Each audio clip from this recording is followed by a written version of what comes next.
नीमच नगर पालिका द्वारा बुधवार को स्थानीय बंगला नंबर 60 में नगर पालिका का विशेष सम्मेलन आयोजित किया गया, जिसमें 6 प्रस्ताव रखे गए।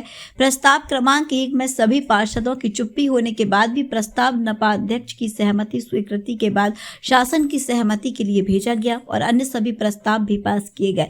बता दें कि नगर पालिका द्वारा बुधवार को नगर पालिका का विशेष सम्मेलन आयोजित किया गया था, जिसमें प्रस्ताव क्रमांक 1 स्कीम नंबर 36 में भूखंड क्रमांक 1051 से 1054 तक में प्राप्त ऑफर विचारार्थ हेतु प्रस्तुत किया गया था।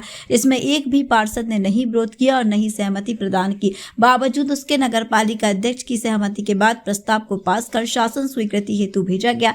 बताया जा रहा है कि स्कीम नंबर 36 के उक्त भूखंडों में दरों में काफी अंतर आ रहा है। इसको लेकर इस प्रस्ताव को परिषद में रखा गया था। इसके अतिरिक्त सीताराम जाजू सागर बांध पर पूर्व कार्यरत 2 चौकीदार कार्य पर आगामी 8-9 दिवस के लिए रखे जाने की स्वीकृति, तरण पुष्कर संधारण हेतु 5 संविदा आधार पर जीवन रक्षक 8-9 दिवस के लिए कार्य पर रखे जाने की प्रशासनिक स्वीकृति, स्वास्थ्य शाखा में पूर्व कार्यरत 307 अस्थायी जन सेवकों को आगामी 8-9 दिवस के लिए कार्य पर रखे जाने की स्वीकृति, नगर पालिका परिषद की विभिन्न योजनाओं में आवंटित भूखंडों के पट्टानामा की अवधि समाप्त होने से मध्य प्रदेश नगर पालिका नियम 2016 के नियम 2017 के अनुसार नवीनीकरण का प्रस्ताव और मध्य प्रदेश नगर पालिका अधिनियम 1961 की धारा 57 के अंतर्गत निर्वाचित पार्षदों द्वारा विशेष सम्मेलन हेतु प्रस्तुत आवेदन पत्र अनुसार बंगला नंबर 36 के प्रकरणों का व्यवस्थापन अनुमोदन हेतु परिषद में रखा गया था, जो सभी पास किए गए। इसके अतिरिक्त पार्षदों ने शहर की सड़कों की मरम्मत, स्पीड ब्रेकर, खुले में मांस विक्रय पर प्रतिबंध, बंगला बगीचा की लीज नवीनीकरण, फाइलों पर टिप लगाने, शहर की साफ सफाई व्यवस्था सहित अतिक्रमण हटाने और सब्जी मंडी में साइकिल स्टैंड, सीसीटीवी कैमरे और आवारा मवेशियों के संदर्भ में अपनी अपनी बात रखी। वहीं नगर पालिका अध्यक्ष स्वाति चोपड़ा ने बताया कि आज नगर पालिका परिषद का विशेष सम्मेलन रखा गया था, जिसमें पार्षदों की सहमति के चलते सभी 6 प्रस्ताव पास किए गए हैं। यदि फिर भी किसी प्रस्ताव पर संशय की स्थिति है तो उसे आगामी परिषद में लाया जाएगा। 6 प्रस्ताव में जैसे भी पार्षदों के अनुसार जो बताया गया वो हम लोग ऐसा करेंगे। मैडम, पहला जो प्रस्ताव था, इस प्रस्ताव को लेकर कलेक्टर कार्यालय में भी एक आवेदन पहुंचा है कि बहुत कम रेट पे वो फंड दिए जा रहे हैं। इसीलिए हम लोगों ने उसको सीएमओ साहब ने यही बोला है कि जो उसकी रेट आई हैं, टेंडर खुले हैं और जो रेट आई है वो पहले की जो रेटें आई हैं उनसे बहुत कम है, दरों में बहुत ज़्यादा फ़र्क है। टेंडर खुलने के बाद हम इसीलिए परिषद में आए हैं कि जैसा भी विचार सबका हो, तो यही विचार किया गया है कि उसको हम शासन में भेजेंगे और शासन के जो निर्देश अनुसार होगा वो कार्य करेंगे। इसमें केवल आपके अकेले की सहमति से जो है प्रस्ताव पास किया गया, केवल कोई भी पार्षद उसमें जो है पार्षदों ने किसी तरह का कोई भी मतलब जवाब नहीं दिया, मौन रहे पार्षद इसमें। तो सीएमओ साहब ये इनका ऐसा बोलना है कि से सारे लोगों ने ये प्रस्ताव लाया गया और हम लोगों ने बोला कि शासन ने निर्देश प्लान बताया जा रहा है जो मात्र 1 करोड़ 11 लाख की। हमने पास किया ही नहीं है, शासन से निर्देश मांगेंगे क्योंकि ये प्लॉट जो खुले हैं, जो भी दरें आई है, अगर नगर पालिका यहाँ पर एक बार अपन और पूछते थे, सब यहीं पर ही है, दिक्कत आ रही है।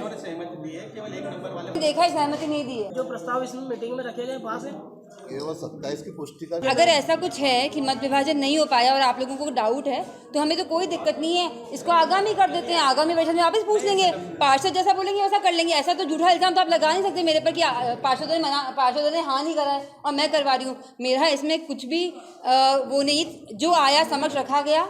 अगर पार्षदों ने ना भी किया होता तो हम इसमें लिख देते। उन्होंने किसी ने आपत्ति दर्ज नहीं करी, सिर्फ राकेश जी ने आपके सामने आपत्ति दर्ज करी। और फिर भी अगर ऐसा है, हम तो इसको वैसे भी शासन में ही भेज रहे थे और ऐसा भी कुछ डाउट है तो हम इसको आगामी कर देते, आगामी वर्ष में वापस आ जाएगा और जैसे अपन पार्षदों का मत वो करवा देंगे, मत विभाजन। तो सबने अपना 27 पार्षदों द्वारा मांग की गई है, 27 वालों ने सबने इसमें हाई किया है, किसी को भी इसमें ऑब्जेक्शन नहीं था। आपके सामने पालिका संविधान जो है हमारे यहाँ पर और जो हमारा भारत का जो एक पशु क्रूरता अधिनियम है उसके तहत हम उनको उठा के कहीं भी ले जा नहीं सकते। उनको उस गली का मौलिक अधिकार है। ज़्यादा से ज़्यादा हम जो बीमार पशु हैं और जो आक्रामक हैं उनको सेवा के लिए एक डॉग शेल्टर में ले जा सकते हैं, वो भी हमको उसमें भी 3 दिन में, 2 दिन में, 4 दिन में, जब भी वो ठीक हो जाता है पशु, उसको हमको वापस उसी गली में छोड़ना होगा। पशु प्रेमियों से बहुत बढ़ लेकर रही है। आप लोग कोई मेरी मीटिंग हो गई 4 दिन पहले ही, मैंने मीटिंग कर ली है पशु प्रेमियों से, और उन्होंने भी ये बोला कि हम किसी भी डॉग को पकड़ने नहीं देंगे। मैंने कहा कि वो बीमार होंगे, आक्रामक होंगे तो पकड़ना पड़ेगा और उनकी सेवा की जाएगी।